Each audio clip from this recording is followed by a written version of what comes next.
जी अस्सलाम वालेकुम। यासीन आपके साथ हाजिर है मॉर्निंग ब्रीफिंग में। आज इस हफ्ते का चौथा वर्किंग डे है, जुमेरात का दिन और 16 जनवरी। और सबसे पहले तो मैं आपसे यही रिक्वेस्ट करूंगा कि इस यूट्यूब चैनल को अगर अभी तक आपने सब्सक्राइब का बटन नहीं दबाया है तो प्लीज़ इसको सब्सक्राइब कीजिए। अगर अच्छा लगे तो लाइक एंड शेयर करें और बेल आइकन भी इसमें आप प्रेस कर दीजिए ताकि डेली बेसिस पे जो भी मार्केट के हवाले से जो अपलोड्स होती हैं वो आपको उस हवाले से आपको आगाही फराहम होती रहे।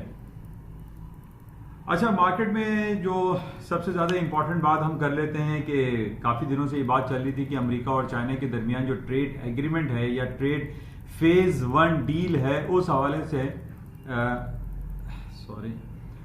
से बड़ा इंपॉर्टेंट था। और कल रात को अमेरिका में ट्रम्प साहब ने और उनके जो वाइस प्रेसिडेंट हैं चाइना के, उनके माबैन एक एग्रीमेंट तय पा गया, एक साइन डील जो है वो साइन हो गई है और ये बहुत पॉजिटिव इसको पूरी दुनिया ले रही है।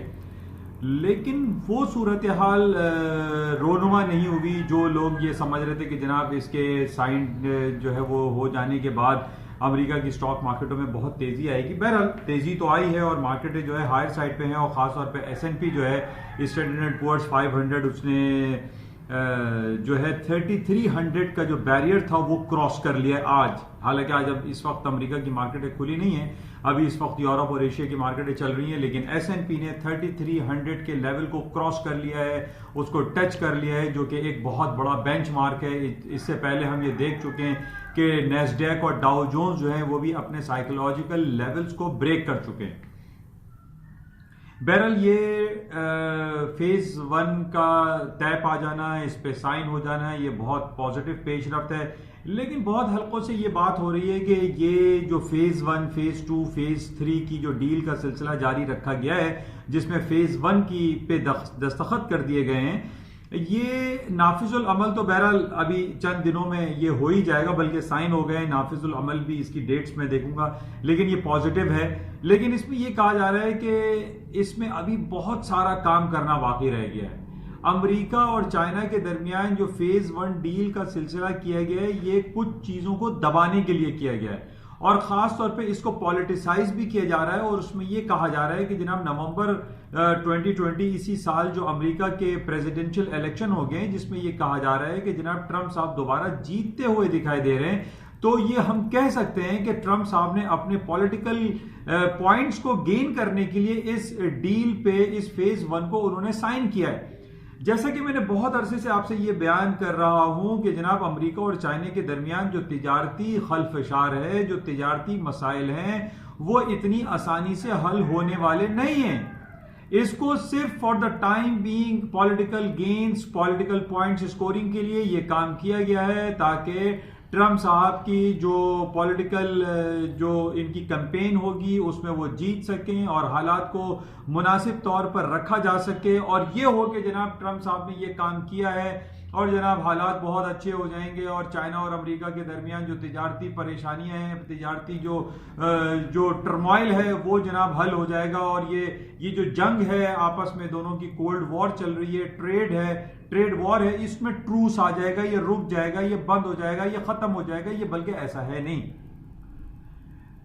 क्योंकि अमेरिका और चाइना, जिस तरीके से मैंने पहले भी आपसे ये कहा था कि चाइना के पास इतने बेतहाशा टूल्स मौजूद हैं कि वो अमेरिका के जो बिलियंस ऑफ डॉलर के जो टैक्सेस लगाए हैं उनको रिकवर करने में उसको कोई कबाहत, कोई परेशानी का सामना नहीं करना पड़ेगा। जिसमें सबसे पहले तो अमेरिका के खिलाफ अगर ये काम करता है तो चाइना अपने इंटरेस्ट रेट को डिक्लाइन कर सकता है, अपनी करेंसी को मजीद डिक्लाइन कर सकता है। अमेरिका को जो वो रेयर अर्थ के हवाले से जो एक्सपोर्ट करता है, जिसमें कहा यह जाता है कि दुनिया में जितनी भी चीजें प्रोड्यूस होती हैं उसमें 70 to 80% रेयर अर्थ जो एक नायाब धात है उसका इस्तेमाल होता है। तो बहुत सारी चीजें मैं आपको पहले भी बयान कर चुका हूं। ये चीजें यानी करेंसी को अप्रिशिएट करने की जो बात अमेरिका कहता है कि करेंसी, चाइना को चाहिए कि अपनी चाइनीज युआन को वो अप्रिशिएट करे, वो नहीं करता अप्रिशिएट, क्योंकि उसने पूरी दुनिया में एक्सपोर्ट अपनी नंबर 1 पे रखी हुई है। और हम ये देख रहे हैं कि पूरी दुनिया में सबसे ज्यादा जो कोई कंट्री है जो एक्सपोर्ट करता है वो तो चाइना है। और हम भी अगर अपने दाएं बाएं देखते हैं तो हमारे पास मेड इन चाइना का टैग लगी हुई चीजें आपको मिलती हैं। तो ये जो ट्रेड वॉर है, जो अमेरिका और चाइना के दरमियान जो मसले मसाइल हैं, ये इतनी आसानी से हल होने वाले नहीं हैं। कल जो इन्होंने फेज 1 पे साइन किया है, इसमें सिर्फ और सिर्फ एक ही पॉइंट वैलिड है कि जनाब पॉलिटिकल पॉइंट स्कोरिंग करनी है ट्रंप साहब को, और उन्होंने उस बेसिस पे ये कल साइन कर लिए हैं। बहुत सारी बातें कि जनाब कल ये बात हुई कि अब चाइना जो है वो इंटेलेक्चुअल प्रॉपर्टी राइट्स जो है उसको फॉलो करेगा, और अमेरिका के जो डिफरेंट बिलियंस ऑफ डॉलर की जो सॉफ्टवेयर एक्सपोर्ट की जो इंडस्ट्री है उसको वो हर्ट होने नहीं देगा। तो ये सारी अभी बातें हैं, ऐसा नहीं है कि चाइना ने जो है ना वो सारी चीजों पे एग्री कर गया है और वो अमेरिका की तमाम बातों को मान लेगा, ये अभी मुमकिन नहीं है। ये सिर्फ थोड़ा सा एक पॉलिटिकल स्कोरिंग वाला गेम हुआ है जिसपे कल ट्रेड जो इनकी फेज 1 थी उसको साइन किया गया है। बहरहाल इसको ये तमाम पॉइंट्स आपसे जिक्र करने का मकसद सिर्फ यही है कि ये जनाब ट्रेड जो ये डील हुई है, जो फेज 1 पे साइन हुए हैं, दस्तखत हुए हैं, इस दस्तखत होने के बाद तो स्टॉक मार्केट को बहुत तेजी से शूट अप कर जाना चाहिए। ये बात बिल्कुल ठीक है कि अमेरिका की जो स्टॉक मार्केट है वो ऑलरेडी इतनी ज्यादा तारीख की बुलंद तरीन सतहों पर चल रही है, लेकिन इस डील के साइन होने पे जो तेजी मार्केट में आनी चाहिए थी वो नहीं आई। बहरहाल इसको हम फॉर द टाइम बिंग ये जरूर कह सकते हैं कि ये एक पॉजिटिव अमल है, और अमेरिका और चाइना के दरमियान में जो एक टर्मोइल, एक जो प्रॉब्लम चल रही थी ट्रेड के हवाले से, उसमें एक पॉजिटिव पेशरफ्त जरूर आई है। और उसका हम ये रिजल्ट देख रहे हैं कि आज सुबह ही सुबह, जबकि अमेरिका की मार्केट अभी खुले नहीं है, एस&पी जो स्टैंडर्ड एंड पुअर्स 500 है उसने 3300 के बेंचमार्क को क्रॉस कर लिया है।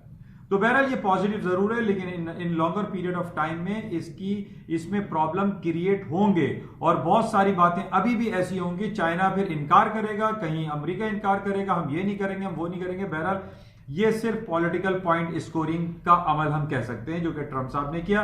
और उसकी तरफ एक दूसरी तरफ ये भी वजह बयान की जा सकती है कि डेमोक्रेट जो है वो बहुत ज्यादा ट्रंप साहब के पीछे लगा हुआ है कि वो इम्पीचमेंट के हवाले से पेशरफ्त करें, और इम्पीचमेंट के थ्रू ट्रंप साहब को जो है सदारती कुर्सी से जो है वो हटाया जाए, क्योंकि उनके ऊपर 2-3 इल्जाम है कि जनाब वो उन्होंने ऑब्स्ट्रक्शन ऑफ कांग्रेस किया है, उन्हें यूक्रेन के प्रेसिडेंट को डायरेक्ट फोन करके डेमोक्रेट के जो कैंडिडेट हैं, कॉन्टेंडर हैं मिस्टर जो बाइडेन, उनके खिलाफ उन्होंने कार्रवाई की जो कि उनकी अपनी प्रेसिडेंशियल लाइन से क्रॉस करती हुई चीजें दिखाई देती हैं। तो बहरहाल इस हवाले से भी हम देखेंगे, लेकिन जो कल दस्तखत हुए हैं उसका बहुत ज्यादा मार्केट ने इसको पॉजिटिव नहीं ले रहा है। अगर market एस&पी Dow Jones Nasdaq higher side पे जा रही है तो उसकी कुछ अदर रीजन है। उसकी अदर रीजन ये है कि अमेरिका की ये जो क्वार्टर शुरू हुआ है जनवरी का, इसमें जो 2019 के जो फोर्थ क्वार्टर की अर्निंग रिपोर्ट थी वो रिपोर्टों का सिलसिला शुरू हुआ है।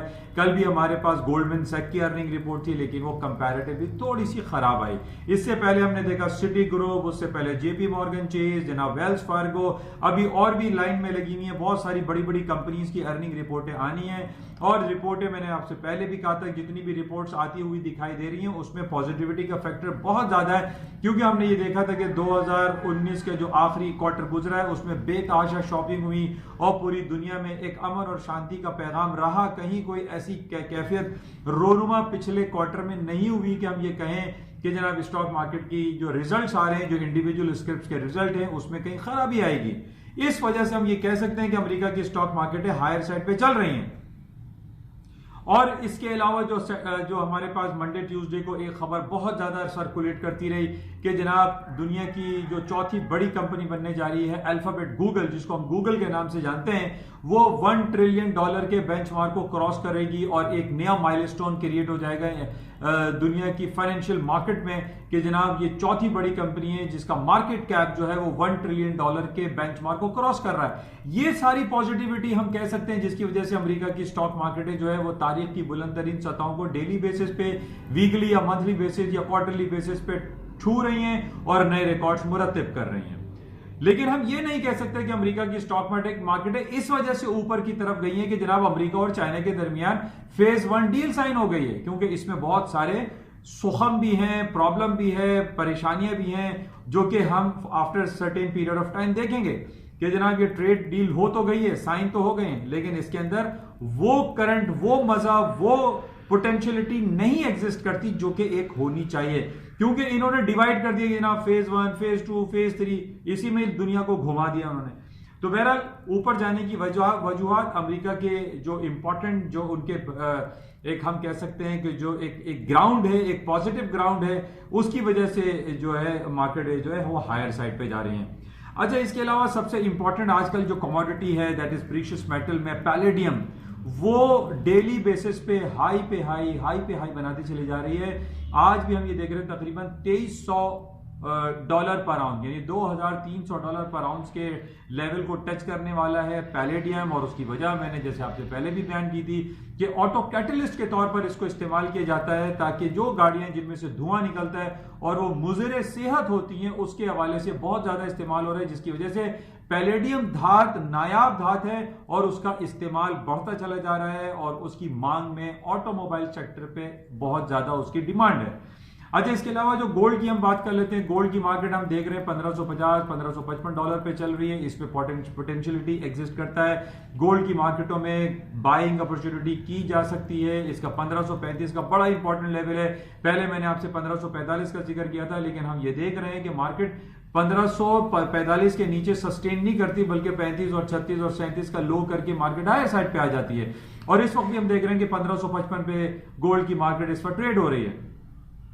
और उसके ऊपर जाने की वजह हम सिर्फ ये कह सकते हैं क्योंकि अब चाइना में एक लॉन्ग वीकेंड आने वाला है, तकरीबन 10 दिन के लिए चाइना बंद हो जाएगा। 24 जनवरी से 30 जनवरी तक एक हफ्ते की छुट्टी होगी। वहां पे new year, lunar year holiday आ रहा है, जिसमें लोग एक दूसरे को तोहफे तोहफे बहुत ज्यादा देते हैं और उसमें गोल्ड का इस्तेमाल ज्यादा होता है। गोल्ड ज्वेलरी जिस तरीके से इंडिया, पाकिस्तान, भूटान, नेपाल में इस्तेमाल है, इसी तरीके से लूनर ईयर, न्यू ईयर में चाइना में भी सोने की खरीदो फरोख्त में इजाफा हो जाता है, मांग में इजाफा हो जाता है, क्योंकि लोग ज्वेलरी एक दूसरे को गिफ्ट करते हैं। तो ये एक पॉइंट हो सकता है। और कल एक बड़ी हमारे पास नेगेटिव खबर थी कि जनाब गजा स्ट्रिप से इसराइल के ऊपर एक रॉकेट दागा गया है।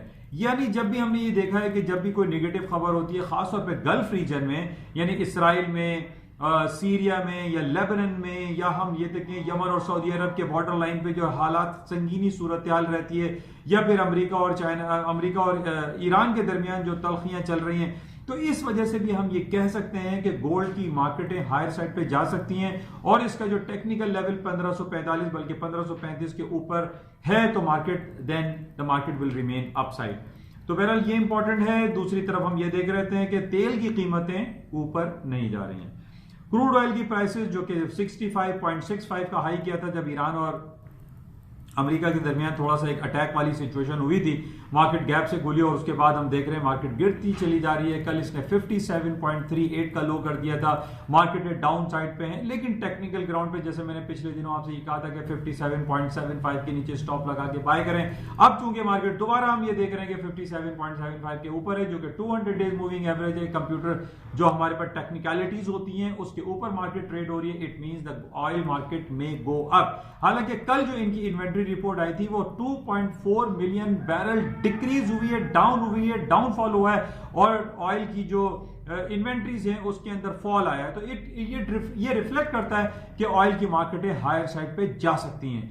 लेकिन हमारे पास जिस तरीके से पिछले दिनों मैंने आपसे ये बयान भी किया था और ट्रंप साहब ने एक बहुत बड़ा बयान दिया था, और उन्होंने ये कहा था, ये बहरहाल उस मौके पर इन्होंने बयान दिया था जब ईरान और अमेरिका के दरमियान जो एक अटैक वाली सिचुएशन हुई थी। उन्होंने ये कहा था कि we don't need Middle East oil, कि ट्रंप साहब ने वाज़ेह अल्फाज में ये कहा था कि हमें मिडिल ईस्ट के तेल की जरूरत नहीं है, हम अपना तेल खुद पैदा कर सकते हैं, हमारे पास इतनी कैपेबिलिटी है। बल्कि जब से हमने ये आवाज सुनी है कि जनाब शेल ऑयल, शेल पत्थर के थ्रू एक गैस और फिर उससे पेट्रोल बनाया जाता है, एक एनर्जी क्रिएट की जाती है, इस वजह से हम ये देख रहे हैं कि अमेरिका की तरफ से ये बातें सामने आती हैं कि वो ये कहते हैं कि उनको मिडिल ईस्ट के तेल की जरूरत नहीं, जिसकी वजह से हम ये देख रहे हैं कि सऊदी अरामको जो कि 2019 के दिसंबर में लॉन्च हुआ, उसके आईपीओ लॉन्च हुए और वो $29.4 बिलियन के उन्होंने आईपीओ इशू कर दिए, और उसकी कीमतों में खातिर खा इजाफा होना चाहिए था।